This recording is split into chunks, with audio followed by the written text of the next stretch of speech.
Hi, this is Shambhavi. Welcome to my weekly podcast about spirituality, love, death, devotion, and waking up while living in a messy world. The Satsang with Shambhavi podcast is recorded live each week with students of our nonprofit community, Jayakula. For more information and to find out about attending a satsang, visit jayakula.org. Thanks for listening. Much love to you, wherever and however you are.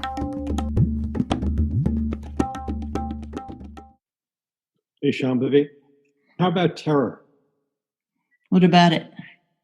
The experience of it as opposed to fear. It's significantly dialed up. We've talked about fear quite a bit, and there's a lot of conversations about fear going on. Mm-hmm. There's actually a lot of writing from the 19th century and the 18th century in Europe about terror and its relationship to awe.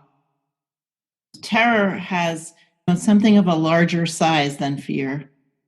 And there's something, according to the European philosophical tradition, something grand about terror, something magnificent about it, something in feeling that kind of overwhelm. One also feels a kind of an awe of nature and of the size of things that can happen. It really fascinated a lot of European philosophers at one point in history, this idea of terror. I don't really remember. Kant wrote about it, Immanuel Kant. I don't really remember my Kant. I can't remember my Kant.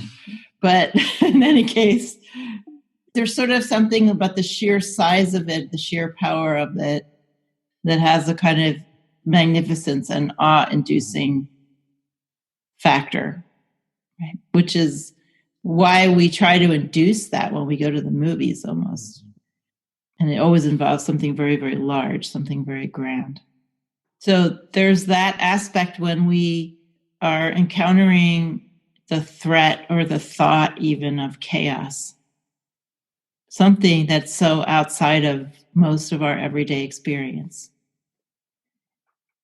I think especially in this country, because so many people, especially people who've had a lot of privilege, have certain concepts about what this country is and what can happen and what can't happen, and about stability and about democracy. And all of that is really getting blown out of the water.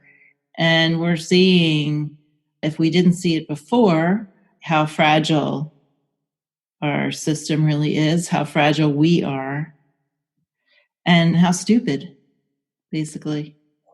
Just all of our concepts, if we're in a privileged position to have those concepts about somehow this is all going to turn out okay and it'll all get fixed somehow, and I'm just going to continue my life and wait for it to blow over.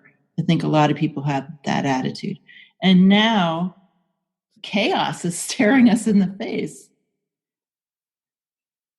So there is that aspect of terror and awe and shock for some people. But we could also notice, if we're being tantrikas, that there's an aspect of enjoyment. There's an aspect of, oh my God, the whole thing is going to fall apart. And wow, that's actually kind of thrilling. There's some aspect of thrill that's connected to terror and chaos. That's always been there. Hence, we go to movies and watch that kind of stuff all the time. We love that when it's in the movies. Now it's happening in real life. It's a little more unsettling. And it's going to cost us a whole hell of a lot more than $9.50 each. And I guess I would bring up the question that I raised yesterday. What can we do now as practitioners to bring this moment into our practice? And how can we be more worthy of surviving? Instead of retreating into our personal feelings of upsetness, this is not that time to retreat into our personal feelings of upsetness, to be self-righteous or fall apart or demand a lot of emotional babysitting. This is the time for us to really deeply consider, how can we be worthy of surviving? And what will that look like? And how can we collectively work toward that? It's also not the time particularly to come up with grand theories about everything, why it happened, grand theories about we're all going to come to all these realizations and it's all going to be wonderful and it's a watershed moment in human history and blah, blah, blah. And I've heard the opposite too, but nothing is really going to be a watershed of anything unless we do that work. I would say one of the things we really need to do is do whatever we can to have as much energy as we can to be rested, because this thing is going to take a lot of energy. And I definitely feel that just the radical transformation that's happening, whether it's because of us or in spite of us, is tiring. It's just tiring to be fielding the breakup of so many things. So it's really important, if we're going to be making this into a moment that is a watershed for positive change, that we have as much energy as possible, that we take care of ourselves so that we have energy, just like we take care of ourselves to have energy to do our sadhana. We also need energy to work together, to be positive, to be practical. We really have to recover from a lot of narcissism. That's sort of a Western psychological word, but this overweening self-concern, which is just like a tsunami in our culture. It's like creating wreckage in our culture, this narcissism. It's very, very personal. The overweening focus on how I'm feeling and me, myself, and I, and self-protectiveness and self-image, that might be the stronger virus. And it prevents people from realizing, it prevents people from having effective spiritual practices. It prevents us from really moving and acting together. It is a source of great inauthenticity in so many areas in our lives. And until we learn to actually care about each other, nothing is going to change. Till we learn that it is totally unimportant what anyone thinks of us. Until we learn that it's totally unimportant to measure ourselves against other people. It's totally unimportant how we look in the public sphere. Our reputation is totally unimportant. The only thing that matters is, can we authentically care about each other? Can we authentically even be friends with ourselves? That is the only thing that matters. And we are far from that, very far from that. And I'm seeing how long it's taking people to recover from that, to even begin to make an inroad in that way of being in the world that is just suffocating with self-concern. This is the real nature of the Kali Yuga, I think. I think this would be the watershed. We need so much more courage. There's so many people who can't even accept being loved. They don't even know how to be friends with anyone. They don't know a single thought that's not some sort of scrambling to appear a certain way to others and to themselves. It's really horrifying. We have been sold a bill of goods, and it is ruining our lives, and it's ruining the planet.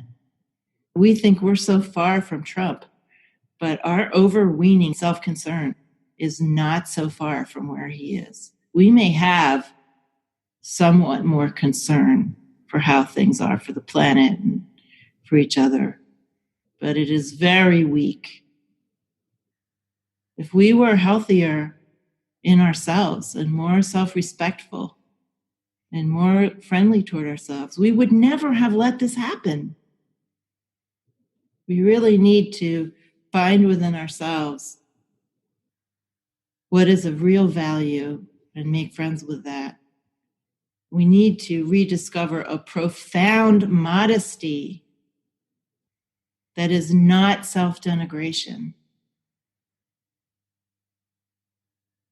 We need to take all of the lies and projections and constant struggle to be okay, to be right, to be seen this way and that.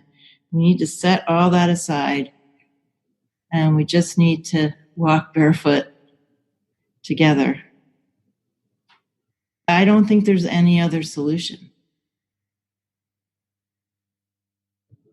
Because if we continue on this path of anxiety about ourselves as individuals, nothing will change. We can change how it's dressed up, but it's still going to be that.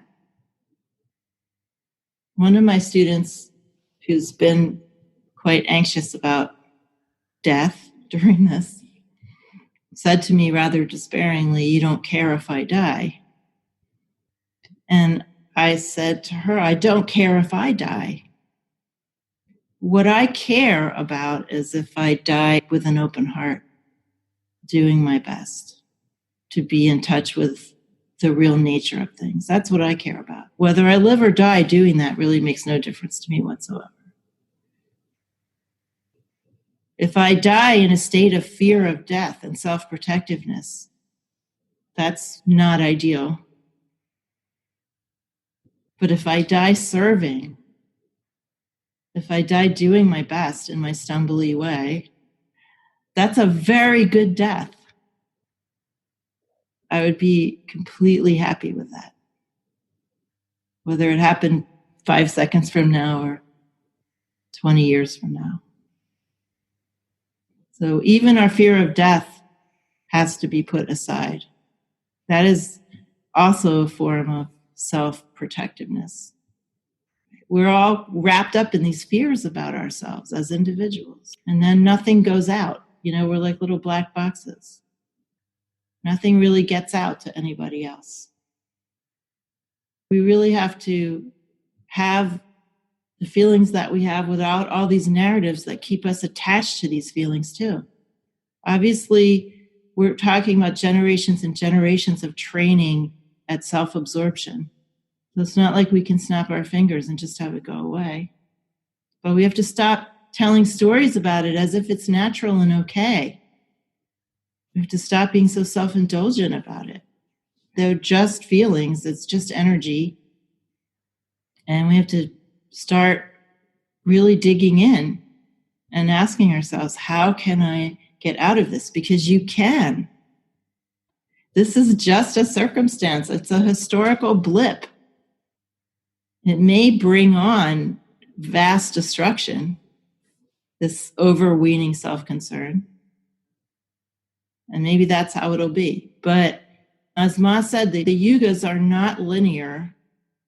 We're living in different yugas, all of us. All of the yugas are happening all at once. So that means that it's possible to radically transform your experience so that you're no longer living in the Kali Yuga, even though it's this time. Because you all have that birthright. You all have totally enlightened essence nature. And yet you're so attached to your narratives of trauma and fear and sadness and all of this stuff that just keeps you in a black box. And it's not just that you have those feelings, you're just so attached to them as who you think you are and what makes you important and what makes your life significant. If we don't change this, what can really change? We have to actually care about other people. We can't just be gestures to look good and pat ourselves on the back about how compassionate we are. There's people that just go on for decades and decades doing spiritual practice and still not really detaching from these narratives. This is not who you are. This is just the role that you have inherited. There you go, terror.